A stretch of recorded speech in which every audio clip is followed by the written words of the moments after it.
It is early. You know, I found out as in preparation that we are the 8th youngest team in college basketball, with an average of 19 years of age. And the team, like the oldest team in college basketball, Syracuse, is an average of 23 years of age, right? So I didn't know the statistics, but I do feel the youth after, you know, the natural progression of the program was losing a lot of really experienced kids. And so it's been a different vibe. It's been really fun. You know, I'm teaching a lot. We've really changed a lot of things, you know, because the strength of our team is different than it was last year. And so that's been fun. And it feels early because everything's new and our people are learning new things. But we're excited to finally start putting this to work against other people. So happy to answer any questions you all might have. Glad you got a chance to meet them. It's an eclectic, a different, a diverse, interesting, a talented, a hungry group. So I hope you guys enjoyed them. Coach, even with the young team there, you guys still preseason number 11. I know that you don't put too much into things like that this early, but what about this team already that we don't get a chance to see that you know makes them worthy of that preseason ranking? Yeah, you know, I feel like what preseason rankings are is they are a testament to the strength of your program, not so much this team, right? And so they haven't really done anything for that, quite honestly. I give a lot of appreciation for the program over the last 5 years to have assumptions. There's assumptions that Carolina is going to be good at basketball, right? And it's our job to make those assumptions correct.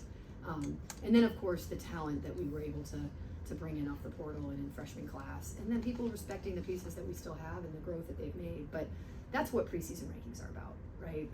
And so shout out to the people that have played in this program and have made this program one that people have eyes on.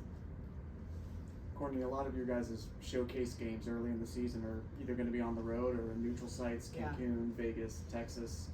I know you love playing at Carmichael, but how much are you looking forward to putting this team out there in some big environments and seeing what they got? Yeah, you know, you look at the progression of a team, right? And so you look at, for example, UCLA, they've got, I think, 7 seniors, right? It's kind of where we were last year, right? And so they'll lose a ton next year and be in the same conversations about how much they lost and what they're rebuilding and what they're regrouping to.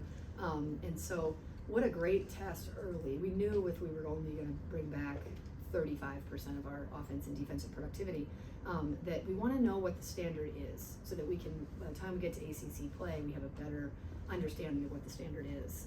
And so you schedule year to year, and of course there's some changes because people's rosters change from what you were hoping for. But why you schedule those type of teams is you know what they have coming back. You know, usually good players don't leave good programs too much, and it allows you to see the standard. And that's what we need to do. We need to see what is the standard out there. Our first year we went to the Sweet 16. We scrimmaged South Carolina to start the year. I think to see what that was really helpful as we built. And so the non-conference really challenge us. It's not about how many wins Courtney Banghart can stack. It's how good I can get my team to be when the ACC season comes. And I think the only way this particular team can do that is to really see the standard early. Just going off of that, sorry, I'm like all the way over here, but we were talking to Coach Davis about this yesterday, and you see a lot of teams, especially like on the men's side, going away from kind of the in-state, if you will, like preseason exhibition games to these big, you know, like marquee matchups. Obviously, you guys have Central. What is the importance for you in terms of scheduling those games, really, particularly against like in-states kind of local competition like that? Yeah, well, the South Carolina exhibition game was kind of what I said. We wanted to have the standard set early, right? Pace, size, physicality, value of possession, the things that matter, right? That's really hard to simulate in the non-conference, and especially in the preseason. And then the first game of the year is our school day game, and I know one of the initiatives of the university is to continue to engage with the many counties in our state. You know, in terms of service, in terms of educational programming, in terms of all different ways to showcase and to connect to the communities and the counties. And we have, I think, 30 plus counties coming for this Kids Day game. We've got 75 buses that we've got to figure out where to park, right? That's really good for our state, right? And then the more we can play regionally against our state, the more we allow them to be showcased here at Carmichael. You know, I mean, if you're going to have somebody here, it might as well be people that are within our system. And then the non-regional games are your opportunity again, set standard, be the standard. Try to aim to play games that are going to help you host. You know, thankfully that's where we are as a program now. It's how can we find a way to host every year so that you have more and more chances to get to the next round, to the next weekend.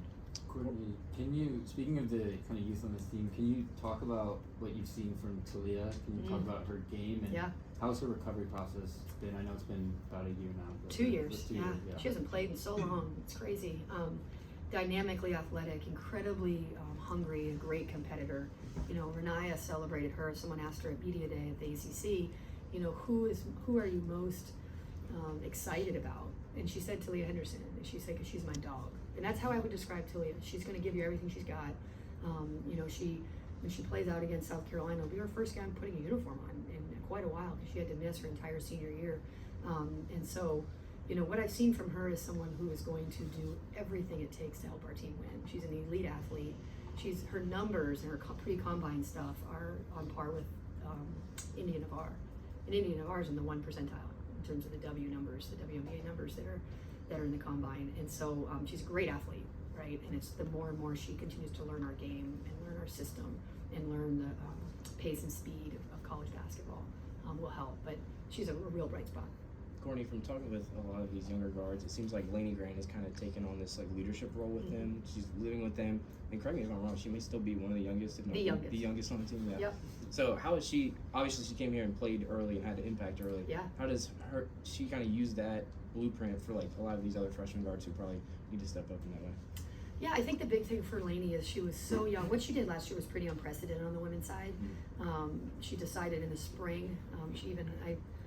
We joked about it the day of her state championship game, and then 48 hours later, she had decided that she was reclassing, right? And usually you reclass down, she reclassed up, and she's still the youngest kid on our team. And so, she introduced herself at our donor event the other night, and it's a freshman, right? So she still feels like she's, one of the younger guys as she is, but she has a whole year of experience, right? And that matters, right? Your chronological age is different than your experience in our program. And so, yeah, she lives with 3 of the freshmen, but she's learned a lot in her 1 year, and she knows what it's like to be a freshman because she just lived it, and she's really taken on the job. Like, her job is to make sure these freshmen can help us in terms of how they concentrate, their competitive character, and how they show their joy. You guys are moving on from Maria in the front court, so how do you see Blanca stepping up, and what are you expecting from her this season? Yeah, Maria and Alyssa were 2 of the more dominant interior presences in the country, right? They were a problem. They were A1 and AB, and 1A and 1B on the scouting report, right? And although they play on the interior mostly, they were really reliable. So whether it's mid-possession, early possession, or late possession, you can sort of throw it in there, and over a 50% efficiency rate, you were going to get something from that, assist or score. And that now that's not necessarily what we can guarantee and count on right out of the gate, right? They're going to play a little bit differently. Blanca's got great size, but she's more of a face-up presence. She can, of course, because she's so big and so long and all those things, she's definitely a low post dominant threat as well. But Maria really wasn't able to stretch it out a ton, right? And that's where Blanca's really different. She can do that. I don't think yet any of our posts can play as hard as those 2 played, because again, the standard is they're still figuring out how hard you have to play, right? To do that over 94 feet and then throughout possessions. But Blanca's really young in terms of her experience in our program, and we're really excited about who she's going to be, and we'll just have to keep hoping that it's sooner rather than later that she's the version that we know she can be. Following up on that, at the ACC tip-off, you said you were a little bit worried about rebounding. Yeah. Since then, have you started to feel a little better about that? Yeah. Have you seen in practice? Yeah, I did. But don't tell them that. So don't listen to them. I have them worried about it.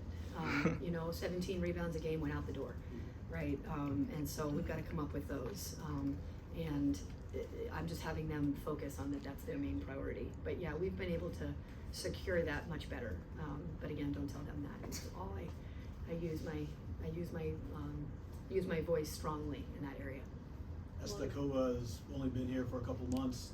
How's she gotten acclimated? Yeah. And do you have any early expectations for her, or is this more so a work in progress? Yeah. Good question. I mean, you guys, it's really remarkable how she even got here. I'm sure she told you the story. It's really remarkable. It's like something I've never even imagined, and the first time I met her, she had already been on 3 classes at Carolina. She got in at midnight with 1 bag, after midnight, I should say. She had an 8 a.m. math class in a language she doesn't know, right? I don't know math language, much less, but at least I know the English teacher that's teaching me it. And so she has just come so far. These kids that come over from overseas, they're basically pros that do some school, right? And then they come here and you're actually doing both at a high level. And she's just totally leaned into that. She plays like a true European in that she's got her versatility and length and ability to play multiple positions is ahead of where her strength and power are. But she's increased her strength numbers by 31% since she's arrived. I mean, she's getting stronger. But the game at this level is really physical. And that's a part of the game that she's gonna have to continue to build too. And so, again, without having the opportunity to know yet the standard, because we haven't seen it, it's gonna be a work in progress for her. Just following up on that really quick, I know that you tweeted about like the visa process for her. And, Wild. Wild. I know that like Coach Wade at NC State has like dealt with similar things with Musa. Yeah. Obviously, like Luka and what's going on with him on Wild. that side is Yeah. a whole other thing. What was that process like for you guys? I understand Yeah. probably like a lot of calls, a lot of Yeah. waiting. She said she's waiting for like 2 months. If you could just Yeah, provide so the first you watch a process kid in Europe, you watch a kid in FIBA, and you realize she's good enough. That's hard enough. Once you do that, the rest is even harder, right? And that is, we have to get into school. I give Carolina a lot of credit. They're really thoughtful about how to think through how education looks different in other countries, right? You don't have the same flow of classes. You don't have the same, your transcripts don't look the same, right? And here we are trying to fit them in the model of how do you get into Carolina with these parameters. And those parameters aren't the same in other countries, right? So first you have to navigate that, which takes a while, because obviously this is a premier educational institution, and we're not gonna be ashamed of that or move from that. So once you handle that process, you can't even start the visa process until that's done. So then you have to start the visa process, which coming from Russia in this climate, I mean, go for it, right? So we went for it, and she had to go and stay in Serbia for 8 days, live in a hotel by herself, to hope she can get a visa there. Gets the visa. If you fly from Serbia to get to our country, you can't go through a European Union country. So we had to fly her through Turkey, and then we get her here. And because classes had already started, there was a chance she could have been sent back, because there's a federal law that you have to have been, if you're on a student visa, you have to be here when classes start. So she was in Chicago. She landed at about 9:30, and we all were like, I guess when we find out. She was waiting in line, and then got through, and here she is. So it was pretty wild, and but it starts with do they have the talent? That takes a lot. Then it's talking to their people, because sometimes you need some translators to help with that. Then can you get into school? Then can you get a visa? Then can you actually get here? And all those steps are incredibly painful, take a lot of patience. And I give my team a lot of credit, because here they are living in their suite, and next thing you know, we tell them that in 2 days they're gonna have a roommate. You don't tell them before that, because I really didn't believe we'd ever get her visa, right? So I give our team a lot of credit. They went out and went and bought her sheets and towels, and they just welcomed her by making sure she had a place that felt like home to come into. Yeah, a quick follow up on that, and I hope this doesn't come across in a harsh sense, but like, No. why is that, all that turmoil and everything worth it from, I got it from her perspective, why is it worth it from your perspective as a Yeah. coach? I think my job is my job is to make sure that I get the very best players and people here. And it would be irresponsible of me to do it in just the high school sector, or just the transfer portal sector, or just the domestic section. So we're gonna do our due diligence, and we're gonna go international, we're gonna go high school, we're gonna go portal, we're gonna go transfer, we're gonna go whatever. And when you watch her play, she does something different than what we have. And we felt like it was an aspect on our team that we were excited about. What can Carolina fans expect from this team when they come out and see you guys play this season? Oh man, they're so fun. I would say there's lots of different ways we can play. We've got, when we're healthy, right, which obviously is a work in progress for every team at this point in the season, but we've got some bigs that offer great size and mobility who can really space the floor. So you've got more spacing than we've had in the past, right? We've got more decision-making guards, right? So Renaya really shouldered the load for 35 minutes a game of making decisions with the ball in her hands. And now you've got Elena can do that, and Lainey can do that, and Renaya can do that, and Sid can do that from that spot. And then you've got these dynamic wings in India and Nyla Brooks and Talia, go right on down the line. So we're still figuring out how to put it all together, but that's what's going to be fun, is I think we can play a variety of ways based on who the opponent is and how we have to play. But we're also still learning the urgency and the consistency that we were so spoiled to have in so many five-year seniors, right? I mean, so hopefully the version that we have in November, and I'm confident, the version that you guys would have seen in July is not the version you're seeing now. The version you would have seen last month is also not the version, right? And so this group has to continue, which they've done so far, is week to week. The version's not the same, right? And then So you have to just keep coming back to keep seeing the upgraded version. Coach. You mentioned Nyla Brooks, and Yeah. Lee Grant just talked The about best. her and Yeah. described her as a bundle of joy. She's the best. What's she like to be around, The and best. what does she add to this team? Yeah, she is awesome. She comes every day, gives me a hug, smiles, and says, "I'm here to do two things, Coach: get better and to learn." And she does that every single day, you know. And she laughs at herself. She doesn't let one mistake suffer her confidence. She doesn't let one missed shot make her question herself. She's got an enormous sense of inner confidence, but she's really joyful, and she's allowing things to come to her. You know, as an All-American that is at Carolina, she's all the things you'd want. It's not about her, it's about her getting better to help this team. And she's not wasting time on things that don't matter. Like, oh, did I do everything right today? It's like, let's focus on what you did right, and let's learn the things we didn't do right. You guys are gonna be really happy to have her in Carolina Blue. Yeah, and I talked to Nyla, and she was talking about how when she came here, it felt like you weren't just recruiting her, you were recruiting her whole family. And Oh, her yeah. family was the one that told her, like, you have to come here. Like, what made you, like, so Yeah. interested in, like, having her and adding her to the program and, like, showing off Carolina, not just to her, but her whole family? Yeah, she's the best. Her sisters are the best. Her dad, her mom, they're all. Remember, I called her mom and I said, "You need to make your daughter come to Carolina. Like, it has to. I don't care how you have to do it." But I went up to Bishop Ireton during the contact period, and I actually didn't watch her play basketball. I walked around all of her classes, met all of her teachers, met her president and school head and dean of students, and everybody just feels the way I feel about Nyla Brooks. Everyone was like, "Oh my God, I love this kid," right? And so I knew she was coming from a great community. Her dad's been a basketball coach for a long time, and is a cheerleader of others. They're just, her sister's hilarious. I mean, they're just a great family, and it just fits what we are here. Coach, what about the big picture question? I feel like you've talked a lot about units and Yeah. all that stuff. Yeah. It's important. I'm curious. You know, football is such like an economic driver and everything. You see, obviously, UNC making a big push in that. Has I guess from a university level, what has the university done?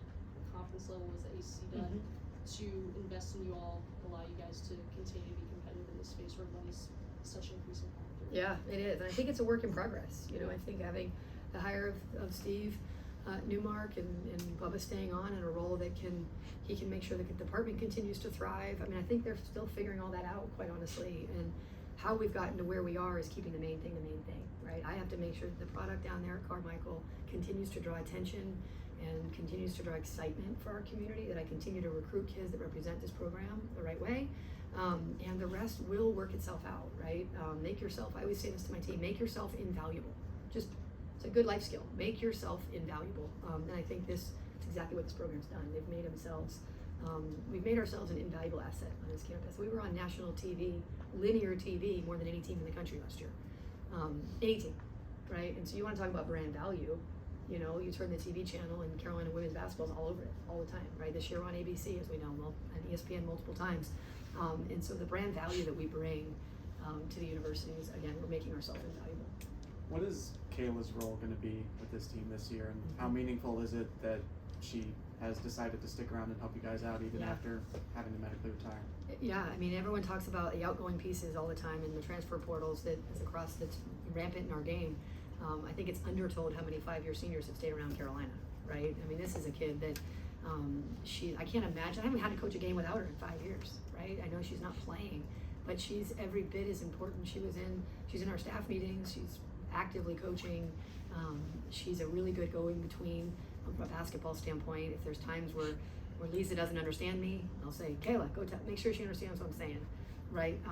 She's gonna be a great coach someday, and here and anywhere else that she is, you know, she's providing incredible value. It's just not in the way that either one of us would have thought. And you have multiple players on this team, Sierra, Talia, who have gone through severe knee injuries, and how valuable is it to have someone who has done that, like Kayla, just be a calming voice during the rehab process? Yeah, I think it's just relentlessness, right? Like, it's like this, your journey, not everybody's journey looks the same, right?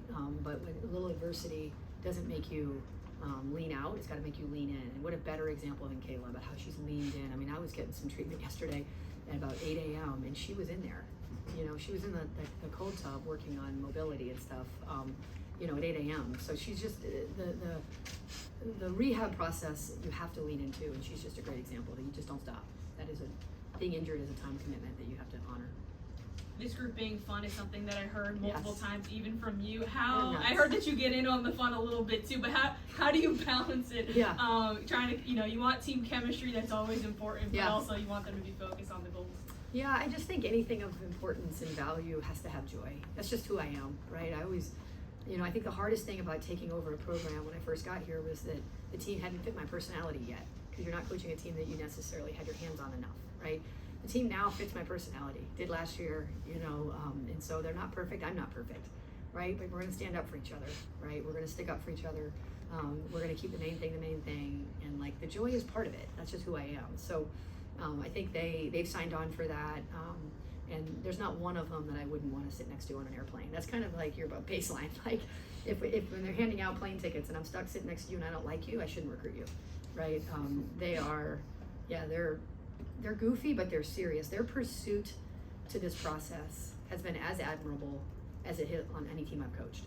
Now that doesn't mean they're as good yet as any team I've coached, but their commitment to the process of improvement.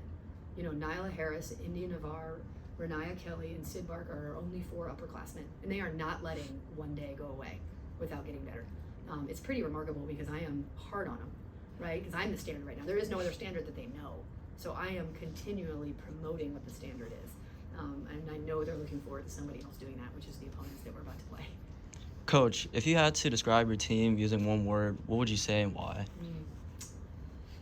I would say connected. I mean, they're connected to each other. They're connected to the big picture of our mission. They're connected to the daily steps. And that's not coach speak. Like, this group is connected. Even when I'm mad at them, like, you can't really stay mad at them because you're like, that's not good enough. And then they're totally connected on making that change as a group, right? And then if I get on so-and-so for not doing something, her teammates are ensuring that she does it better the next time too. They're just connected to what we're doing, which gives me great hope on where we'll be over time. And we'll have the patience and persistence needed to get this team where it needs to be. Courtney, you talked about the leadership from your upperclassmen. Mm-hmm. How has Nyla Harris kind of come in and taken on that role? Obviously, a new team for her, Yeah. but kind of something she's got to walk into. Yeah, and she came here for an elevated role. You all want an elevated role until you have the elevated role. It's like everybody wants to be a point guard, and then they come to college and they're like, no, not me, right? So she has a new and elevated role, and it's been really fun to help her understand what that entails. And I always say what we are trying to shift towards is we have a lot of available players. We need to find reliable players, right? She was available, and she was an animal at Louisville, right? I need her to be reliable, right? And so she's been such a joy. She laughs every day. I'm sure any of you who talked to her, you left smiling. How can you not? She's joyful. She's experienced. She's so grateful to be here. And so we have a really good relationship, and it's a lot of pushing right now, but it's not a lot of pulling, right? Like, I can push her. I don't have to pull her. She wants to be as good as I want her to be and as reliable as I want her to be. And then she's one of those that I will make sure we share a laugh every now and then. What did hosting the NCAA tournament last year feel like for you in the program? And what are you telling new players about getting back there? Yeah. Well, I love that question because it's one of the reasons that I ultimately ended up leaving Princeton, is I felt like I had reached that program to about as far as I could get it, right? I mean, you go 30-0, you finish the season 13th in the country, and you still don't get to host, right? And so to get to do it, I knew how cool it would be, and then you just hope it's as cool as you thought you knew it was going to be. And I liken it to the NCAA tournament. So when I first got here, I was telling our team, guys, the NCAA tournament is the best. Whatever it takes to get there, we got to do that. And then, as you remember, the first tournament that I was actually here for, because the first one was canceled, was the one in San Antonio. So it was the opposite of awesome, right? So I was like, no, I mean it. Like, the next one will be awesome. Get to the next one, right? And so I was hoping it wasn't that, and it was absolutely such a gift to host. I felt like it was the perfect give back to a community that has lifted this program up, stood by it, and showed up for it. And then for us to be able to bring an NCAA tournament right into their laps, and to allow them to be celebrated and allow them to be important and be a part of the tournament. I mean, if you have to try to get excited about that again, then check your heartbeat. Like, that's what I'm driven for now, to see as many. How often can I host? Then you have an easier track to the Sweet 16, which means you're 80 minutes from a Final Four, right? And now you're working on 80 minutes. You're not working on 160, right? So it was really amazing. Our community showed out in every way. I mean, people were dying for tickets. They couldn't get them, and that's what you want. more questions for Coach? Coach, what does the community of Chapel Hill mean to this team? Yeah, I think this is kind of, they've become a little bit of Carolina's, the community sweethearts, right? They're very engaged in the community. You know, I was talking with a recruit yesterday, and she was asking me about all these people, and none of them were on my team. I was like, why are you asking about those people? And those people, well, on her official visit, she had met a lot of those people that she was asking about, right? That were not, that are just in our community or whatnot. You know, so I was telling somebody the other day, it's still a place that if I'm at an exercise class or at the grocery store or at a restaurant, people literally say, thank you for being our coach, right? Like, I feel like people are grateful that I'm here and don't take that time for granted. And that's how they treat our team. You know, they're so grateful that there was a guy who came, one of our donors who's elevated his giving level. And he was talking about how his wife had fallen ill to Alzheimer's. And he said it was really hard because throughout the year, she knew me less and less. He said, and he teared up in our circle, and he said, but she knew who Renaya Kelly was. You know, and that kind of says it all, right? Like, this is a guy that had been married for over 50 years, and his wife had gotten so sick that she didn't know who he was, but she knew who Renaya Kelly was, right? And I think our kids have owned that. They speak when spoken to, and they engage when have given the opportunity, right? And so that shows itself with how many fans show up for them in Carmichael. And those are the kind of kids we're going to keep recruiting. And Coach, what is Renaya Kelly's leadership meant to this team? She's talked a lot about her faith. What has that meant to the team overall, like her development as a leader? Yeah, Those seasons? Renaya Kelly is a dog. I know everyone loves watching her play. She's an even better person to have in your locker room. I remember when she was struggling through her freshman year, I showed her some film, and I showed her not what happened in the clip, but the 1 second after the clip for like 16 possessions. And I asked her kind of, what did you notice? And what she could tell is that her body language didn't change. So we had no idea what happened in the possession because I didn't show that part of the possession. And I said, that's who's leading our team. Like, a lot of like, I need you to I want the team to play to your personality, so you got to show your personality, right? And now she has really taken that on and made a huge jump this past year in terms of how she communicates, how she celebrates, how she challenges, how engaged she is. You know what's happening, good or bad now, by just watching her, right? So that was huge. Her faith is very important to her. She and Sid Barker run our weekly Bible studies, you know, which has been really special for our team. And yeah, she's just, you can trust her. You know, I think this age group doesn't understand consistency yet. That's just not what they're great at, quite honestly.